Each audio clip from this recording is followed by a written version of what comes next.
Telugu Desam party అధికారంలోకి వచ్చిన తర్వాత ఈ 6 నెలల కాలంలో ఈ నియోజకవర్గానికి వాళ్ళు ఏం చేశారు అని అడిగితే ఇలా వైఎస్ఆర్ కాంగ్రెస్ పార్టీకి స్ట్రాంగ్ గా ఉన్న లీడర్లు, పేద ప్రజల కోసం పనిచేసే లీడర్ల ఇంటి ముందు గుమ్మాలు కొట్టడం, వాళ్ళ పొలాలకి అడ్డంగా గోడలు కట్టడం, అలాగే వాళ్ళ మీద తప్పుడు కేసులు పెట్టి పోలీసులతో వాళ్ళని బెదిరించడం, ఇలాంటి నీతిమాలిన చర్యలు చేస్తున్నారే తప్ప వాళ్ళు ఇచ్చిన సూపర్ 6 కానీ లేదా మిగతా వాగ్దానాలు కానీ ఏవీ నెరవేర్చకుండా ఏ విధంగా ప్రజల్ని మోసం చేశారో ప్రజలందరికీ ఇప్పుడే అర్థం అయిపోయింది.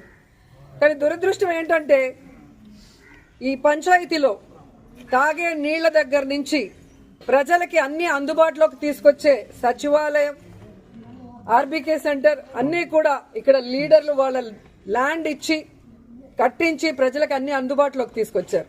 కానీ తెలుగుదేశం గతంలో 14 సంవత్సరాలు అధికారంలో ఉన్న చంద్రబాబు నాయుడు అప్పుడు ఏం చేయలేదు, ఇప్పుడు అధికారంలోకి వచ్చాక ఇప్పుడు కూడా ఏం చేయకుండా వాళ్ళు ఫెయిల్యూర్ అయిన విషయాన్ని కప్పిపుచ్చుకోవడానికి ఈ విధంగా కొంతమందిని టార్గెట్ చేసి వైఎస్ఆర్ కాంగ్రెస్ పార్టీ లీడర్ని వేధించడం, భయభ్రాంతులు చేయాలన్న ఆలోచనతో ముందుకు వెళ్తున్నారు. వాళ్ళు అర్థం చేసుకోవాల్సింది ఒక్కటే, మా నాయకుడు జగన్మోహన్ రెడ్డి గారు భయం అనేది ఆయన బ్లడ్ లో లేదు. ఆయన వెనక పనిచేస్తున్న మేమందరం కూడా జగనన్న సైనికులుగా ముందుకు వెళ్తున్నాం. ఎవరికి భయపడే పరిస్థితి లేదు. ఎందుకంటే వైఎస్ఆర్ కాంగ్రెస్ పార్టీలో మేము ఎవరు తప్పు చేయలేదు. 5 ఏళ్లు కూడా ప్రజలకి మంచే చేశాం, నియోజకవర్గాలన్నీ అభివృద్ధి చేశాం. ఈరోజు మీరు మోసంతో అధికారంలోకి వచ్చారు, ఈవీఎంలు మ్యానిపులేట్ చేసి వచ్చారు, ఏ విధంగా సూపర్ 6లు అంటూ ప్రజల్ని మోసం చేసి వచ్చారు. మీరు సిగ్గుపడాలి, మేము సిగ్గుపడాల్సిన అవసరం లేదు. కానీ ఈరోజు టీడీపీ వాళ్ళని హెచ్చరిస్తున్నాం, ఇలాంటి పనికిమాలిన కార్యక్రమాలు మరొకసారి చేస్తే సహించేది లేదు. ఆదాని విషయం మాట్లాడేటువంటి నైతిక హక్కు రేవంత్ రెడ్డికి లేదు. ఆయన నేరుగా 100 కోట్ల రూపాయల దగ్గర 100 కోట్ల సహాయము అడిగాడో, ఎందుకు ఇస్తామన్నారో, ఎందుకు ఫోటోలు కలిసి దిగారో ప్రజలకు చెప్పాల్సినటువంటి అవసరం ఉంది.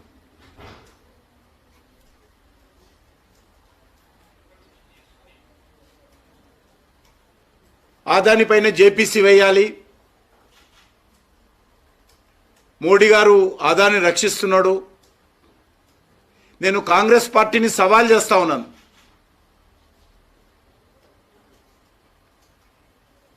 అది రేవంత్ రెడ్డి కానీ రాహుల్ గాంధీ కానీ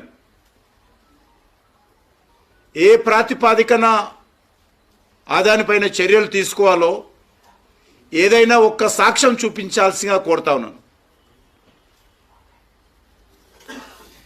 ఏ ఒక్కటి కూడా ఈరోజు మన దేశం యొక్క మీడియా ముందు కానీ, మన దేశంలో ఉన్నటువంటి న్యాయస్థానాల ముందు కానీ, దేశ ప్రజల ముందు కానీ ఏ ఒక్క ఆధారాలు చూపించకుండా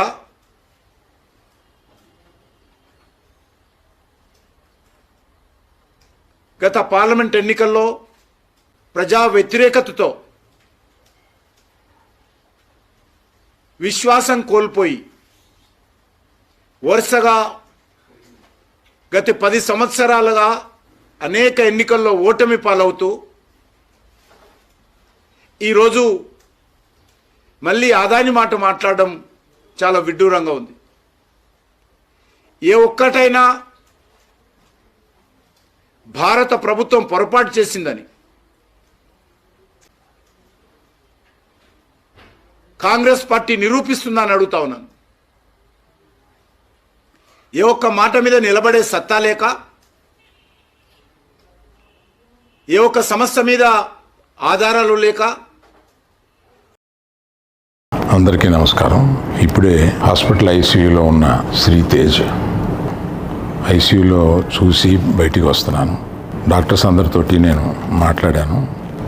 అబ్బాయి రోజు రోజుకి రికవర్ అవుతున్నారు. లాస్ట్ 14 డేస్లోనూ, పర్టికులర్ లాస్ట్ 10 డేస్లో రికవరీ కనపడుతుంది. బట్ చాలా టైం పట్టొచ్చు అని కూడా చెప్పారు. ఇలాగా ఆ అబ్బాయి కోలుకోవడానికి ఏమైనా చేయడానికి మేము సిద్ధంగా ఉన్నాము. అది కాకుండా ప్రభుత్వం కూడా వచ్చి మేము దీన్ని తీసుకుంటాము, ఈ అబ్బాయిని సంపూర్ణ ఆరోగ్యంతో చూడడానికి ప్రభుత్వం కూడా ముందు రావడం చాలా అభినందనీయం. చాలామంది అభిమానులు కానీ, బంధువులు కానీ, మిత్రులు కానీ అల్లు అర్జున్ ఎందుకు హాస్పిటల్కి వెళ్ళలేదు అని అడుగుతున్నారు. దానికి కారణం చెప్తాను. స్టాంపేడ్ జరిగిన రోజు మరుసటి రోజు మార్నింగే అల్లు అర్జున్ వద్దామని అనుకుంటే హాస్పిటల్ అధికారులు నిన్నే కదా జరిగింది, ఇవాళ ఈ హాస్పిటల్కి వచ్చి ఇక్కడ ఇంకొక ఇన్సిడెంట్ని ఎందుకు అవాయిడ్ చేయమని చెప్పి అడిగారు. కరెక్టే కదా అనిపించింది. రాలేకపోయారు. ఆ రోజునే కేసు పడింది. ఆ కేసులో పడిన తర్వాత మన legal team headed by Niranjan గారు strongly advised Bunny should not go to the hospital at all or meet the parents ఇట్లా అని చెప్పి గట్టిగా చెప్పారు. ఆ తర్వాత మేము రావడానికి అనేక నిబంధనలు, మళ్ళీ నేను ప్రభుత్వాన్ని పర్మిషన్ అడిగాను. నేనన్నా కనీసం వెళ్ళి చూస్తే బాగుంటుంది అని. ఎందుకంటే ఓ రోజు బన్నీ బాధపడుతూ నేను చూడలేకపోయాను, నువ్వన్నా వెళ్ళి చూసిరా డాడీ అని అడిగాడు. నేను ప్రభుత్వాన్ని అడిగితే వారు పర్మిషన్ ఇచ్చారు.